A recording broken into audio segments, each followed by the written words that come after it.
अस्सलाम वालेकुम जी, मैं हूं ज़िया बलोच। सामीन, एक बड़ी तशवीशनाक खबर आई है कि पीटीआई की कोर कमेटी का जो इजलास हुआ है उसमें कुछ बदमज़गी पैदा हुई है। उसकी तफसील मैं आपको बताऊंगा, लेकिन मैं आपको एक बात बड़े वसूख से कहना चाहता हूं कि अगरचे कहा जा रहा है कि हुकूमत 5 साल मुद्दत पर एक पूरी करेगी, कुछ लोग कह रहे हैं नहीं, 2005 के एंड तक जाएगी और 2 एक्सटेंशंस तक कम अज़ कम ये मामलात आगे बढ़ेंगे। लेकिन मेरा अपना ज़ाती ख्याल ये है कि ऐसा नहीं है। हकाइक देखे जाएं तो इस वक्त ये जो हुकूमत है ये रेत की दीवार पर खड़ी हुई है।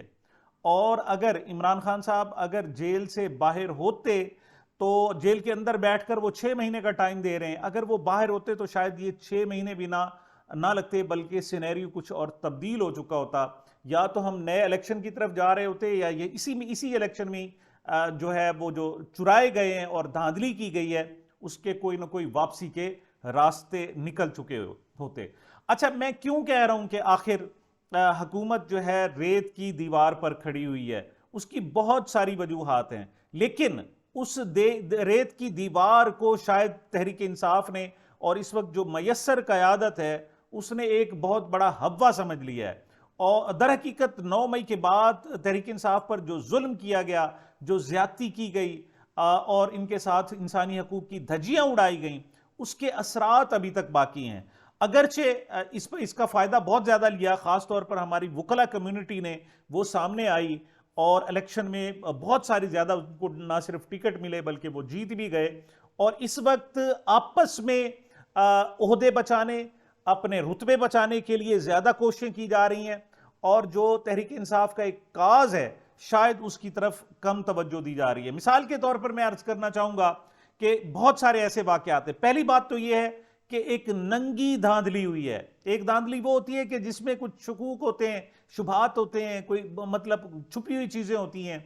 ये ऐसी नंगी धांधली के सोशल मीडिया ने फिर उसको मजीद उरियां करके रख दिया है। इस वक्त सिर्फ पाकिस्तान में नहीं बल्कि पूरी दुनिया में, बल्कि देखा जाए तो पूरी दुनिया ने पाकिस्तान में इलेक्शन में होने वाले धांधली को ज्यादा डिस्कस किया है और पाकिस्तान में यह सूरत हाल कम डिस्कस हुई है। लेकिन इस पर पीटीआई आहिस्ता आहिस्ता वापस जा रही है, हालांकि यह वापस जाने का टाइम नहीं है। दूसरी तरफ हुकूमत पे दर पे बहुत सारी गलतियां कर रही है, लेकिन उसको कैश कराने वाला कोई नहीं है। मिसाल के तौर पर इमरान खान साहब ने बहुत अरसा पहले कह दिया था कि अलीम खान रावी, दरिया रावी के अंदर जनाब उस एरिया में बहुत सारी जमीन है, उन्होंने ले ली है और वहां एनओसी लेना चाहते थे। और बिल्कुल ऐसे ही हुआ कि हुकूमत की तश्कील का अभी 1 महीना भी पूरा नहीं हुआ, लेकिन अलीम खान को 11,000 कनाल वो जमीन अलाट कर दी गई है। और लेक व्यू पर जो उनकी सोसाइटी है, अब उसकी जो जमीन है वो 31,000 कनाल हो चुकी है। अच्छा, ये वो मौका था कि जब पीटीआई को बहुत कुछ करना चाहिए था, इसको ना सिर्फ हाईलाइट बल्कि इस पर प्रेशर एग्जर्ट करना चाहिए था, लेकिन वो नहीं किया। इसी तरीके से मियां नवाज शरीफ साहब के साहबजादे, वो भी दूसरे हफ्ते, पाकिस्तान है हुकूमत बनी उसके दूसरे हफ्ते ही पाकिस्तान में आ गए और आकर उन्होंने अपने मुकदमात खत्म करा लिए। इस पर भी एक बड़ा श्वास लेना चाहिए था। आपको याद होगा कि इमरान खान ने कहा था कि नवाज शरीफ तुम आओ मुकदमात खत्म कराने के लिए, और मैं बैठा हूं। अगरचे उस वक्त तक नवाज शरीफ पाकिस्तान नहीं आया जब तक कि इमरान खान को जेल में नहीं डाल दिया गया, लेकिन बहरहाल जो स्ट्रांग रिएक्शन होना चाहिए था वो शायद नहीं हो सका। इसी तरीके से आप रिसेंट देखें, अच्छा ये वो मामलात हैं जो पॉलिटिकल हैं, लेकिन हुकूमतें जो होती हैं वो गलती जो करती हैं वो सिर्फ सियासी गलती नहीं करती, और भी बहुत सारी गलतियां करती हैं। मिसाल के तौर पर अकरबा परवरी हो रही है, अहद चीमा के बच्चों की फीस माफी के हवाले से एक बड़ा स्टेप उठाया गया है। जिस तरीके से लियाकत चट्ठा ने, कमिश्नर रावलपिंडी ने एक बड़ा स्टेप उठाया था, मैं समझता हूं कि माइकल अथर्टन ने जो प्रिंसिपल हैं जनाब एचिसन कॉलेज के, उन्होंने एक बहुत बड़ा कदम उठाया है। और ना सिर्फ वो बल्कि उनके साथ बोर्ड ऑफ गवर्नर के एक मेंबर ने भी इस्तीफा दे दिया है। और बड़ा क्लियर है, बड़ा मतलब वो चीजें हैं कि एक लैंडलॉर्ड, एक बहुत ज्यादा दौलत रखने वाला शख्स सिर्फ अपनी हुकूमती सहारा लेकर और एक बहावलपुर के गवर्नर का सहारा लेकर वो चाहता है कि अपनी फीसें माफ करा ली जाएं। अच्छा, ऐसे में आपको याद होगा कि एक पहले भी बहुत पहले एक वाकया हुआ था। मिसाल के तौर पर ये 1992 की बात है जब जब मोहतरमा मरियम नवाज साहिबा इलेक्शन जब दाखिला लेना चाहती थी, लेकिन उस वक्त की प्रिंसिपल ने भी एक स्टैंड लिया था और इस्तीफा ले लिया था। लेकिन उस वक्त कौम साथ खड़ी हो गई थी, एहतजाजी मुजाहरे शुरू हो गए थे और इतना एहतजाज हुआ कि दूसरे या तीसरे दिन उनको जो प्रिंसिपल साहिबा का ट्रांसफर किया गया था वो हुकूमत को वापस लेना पड़ा। हालांकि उस वक्त वजीर आला थे मियां नवाज शरीफ साहब। लेकिन मैं समझता हूं कि इतना बड़ा वाकया हुआ है, लेकिन जो रद्द अमल आना चाहिए था वो नहीं आ रहा। वजह इसकी मैं जो बता रहा हूं वो वही है कि ये 9 मई के डसे हुए लोग हैं। अब इस वक्त वो जो है वो कहते हैं जी दूध का जला छाछ को भी फूंक फूंक कर पीता है कि मेरा मुंह ना जल जाए। हालांकि मेरा ख्याल है कि 9 मई का जितना चूरन बेचा जा सकता था वो बेचा जा सकता है, जा चुका है और अब ऐसी सूरत हाल नहीं है। अब बहुत सारे मामला हैं। इस वक्त जो हुकूमत आई है वो एफिशिएंट नहीं है। सबसे पहली बात तो नाअहल तरीन लोग आए हैं और इनकी नाअहली आप देखें कि इसहाक डार 16 माह आकर बहुत कोशिश करते रहे जनाब कि इस हुकूमत को, मुईशत को और वहां के जो इकोनॉमिक सूरत हाल है उसको सारा बुरी तरीके से नाकाम हुए। इसी तरीके से अब इसहाक डार साहब को वजारत खारजा दी गई है तो वहां भी उनकी पहली बहुत बड़ी नाकामी हुई है। मिसाल के तौर पर उन्होंने भारत से कहा कि आए जनाब और आकर हम तिजारत करते हैं, तो शटअप कॉल आई है जयशंकर की, बकायदा भारत की तरफ भारतीय वजीर खारजा की शटअप कॉल आई है।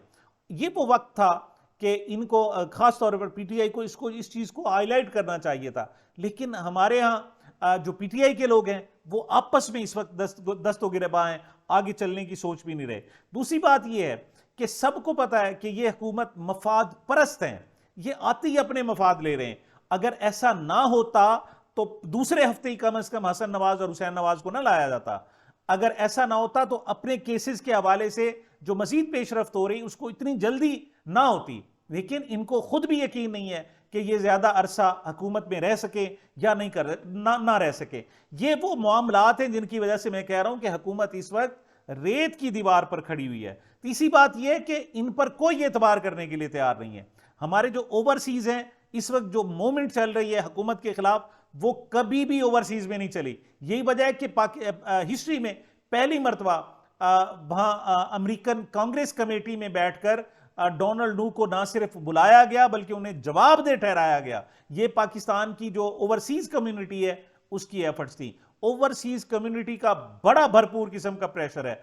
उस सिर्फ यही नहीं है बल्कि पाकिस्तान के जो दोस्त मुमालिक हैं वो भी इस हुकूमत पर फौरी तौर पर कोई बहुत ज्यादा एतमाद करने के लिए तैयार नहीं है। अगरचे बहुत कोशिश की जा रही है चीन से मामलात, लेकिन चीन से मामलात इस वजह से ठीक नहीं हो रहे कि अमेरिका का प्रेशर है। और बाकी जो अरब मुमालिक थे वो भी इस वक्त मतलब इस वक्त गू मगू की कैफियत में है।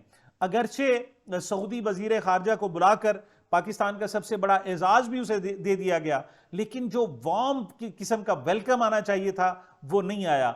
हमारे आर्मी चीफ बाकायदा वहां पर गए और एक्सपेक्टेशन थी कि जनाब आज से 2 माह पहले कह दिया गया था कि दिसंबर 2023 तक पाकिस्तान में कम से कम 25 अरब डॉलर की इन्वेस्टमेंट आ चुकी थी। लेकिन इस वक्त जो सूरत हाल है अगर हम कंपेयर करें गुज़श्ता साल के मुकाबले में, अगर ये SIFC बन चुकी है, स्पेशल इन्वेस्टमेंट फैसिलिटेशन काउंसिल बन चुकी है जिसे आर्मी चीफ भी उसमें उस काउंसिल में मौजूद है, लेकिन अभी तक वो रिजल्ट नहीं आए। वजह यह है कि दुनिया पाकिस्तान पर तो इतबार करने के लिए तैयार है, लेकिन पाकिस्तान की इस हुकूमत पर जो कि धांधली बेस है उस पर इतबार करने के लिए तैयार नहीं है।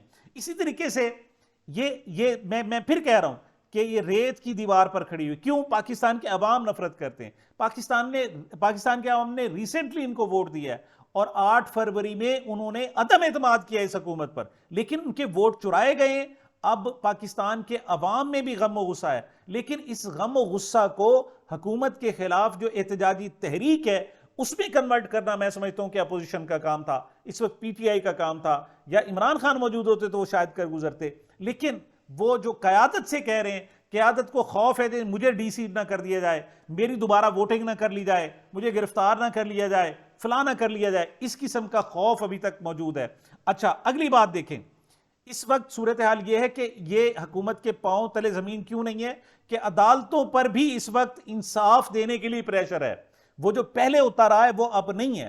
अब यहां तक कि इवन मिलिट्री जो कोर्ट्स हैं उस हवाले से भी बड़ी पेशरफ्त हो रही है। सबसे बड़ी बात यह कि पीटीआई की अपनी खैबर पख्तूनख्वा में हुकूमत है और वो उसको सही तरीके से यूटिलाइज कर सकती है। मैं समझता हूं कि बहुत अच्छा कदम हुआ है जो गंडापुर हुकूमत की तरफ से कहा गया है कि मिलिट्री कोर्ट्स की तरफ के हवाले से जो एक सिफारिश भेजी गई थी खैबर पख्तूनख्वा की निगरान हुकूमत की तरफ से कि जो मिलिट्री कोर्ट्स में ये केसेस चलाए जाएं, वो ना सिर्फ उसको विदड्रॉ कर लें बल्कि उन्होंने अपनी असम्बली में बाकायदा एक करारदाद भी मंजूर कर ली है कि जो सिविलियंस हैं उनके मिलिट्री कोर्ट्स में ट्रायल नहीं चलने चाहिए। ये वो सारी फिजाएं हैं जो साबित करती हैं कि हुकूमत के पांव तले जमीन नहीं है, ये रेत की दीवार पर खड़े हुए हैं और इनको एक झोंका भी गिरा सकता है। लेकिन चूंकि पीटीआई डरी हुई है, वो कहते हैं हाथी को जब बांधा जाता है तो छोटी सी खूंटी से बांधा जाता है और वो जब अपना कदम उठाने की कोशिश करता है तो वो शायद समझता है कि बहुत बड़ा जनाब उसके अंदर रुकावट है। हालांकि इस वक्त पीटीआई एक जॉइंट है, उसे पाकिस्तान के 70 से 80% अवाम की जो हिमायत हासिल है, लेकिन 9 मई का खौफ है वो अभी मौजूद है। मेरा ख्याल में जब तक पीटीआई की ये क़यादत जो बाहर मौजूद है इस खौफ को नहीं तोड़ती या इनमें से कोई रहनुमा ऐसा नहीं आता कि जो इस बुत को, खौफ के बुत को तोड़े, उस वक्त तक मामलात आगे शायद इतने स्मूथ ना चल सके जितने के चलनी चाहिए। बल्कि यहां सूरत हाल ये है कि कल का जो इजलास हुआ है उसमें शेर अफजल मरवत, मुबैना तौर पर शेर अफजल मरवत और नियाजी के दरमियान पहले थोड़ी सी गालम गलोच तलखी हुई और फिर बात जो है वो हाथापाई तक पहुंच गई। मेरा ख्याल में ऐसा इस हद तक नहीं जाना चाहिए, इन्हें फोकस करना चाहिए। इमरान खान साहब की हिदायत हैं और देखें इन पर पहले भी बहुत सारे मुकदमात हैं, जो भी एमएनए एमपीएस हैं सब पर 10-10, 12-12, 15-15 मुकदमात हैं। लेकिन इस वक्त जो असेंबली में बैठे हैं उन पर है, लाजिम है कि कम से कम उन पर दो 3-3 मुकदमात और होते हैं, ये इवन गिरफ्तारी भी होती है। तो ये आखिरी फाइट है और उन्हें इस हुकूमत को इसके पांव तले से जमीन खींचने के लिए अपनी कुछ ना कुछ कुर्बानी देना होगी, तभी वो एक आला मकसद जो है वो हासिल किया जा सकता है। तभी पाकिस्तान में इंसानी हकूक की बहाली हो सकती है, तभी पाकिस्तान में जमहूरियत वापस आ सकती है। और जब तक सियासी इस्तेहकाम नहीं आता उस वक्त तक हमारे मुआशी मसाइल वैसे के वैसे ही रहेंगे। सामीन, ये मेरी अब तक की गुजारिशात थी। इस हवाले से इंशाअल्लाह मजीद भी अपडेट आपको देते रहेंगे। मुझे, मेरे चैनल को अपनी मोहब्बतों और दुआओं में याद रखिएगा। मिलते हैं छोटे से वक्फे के बाद।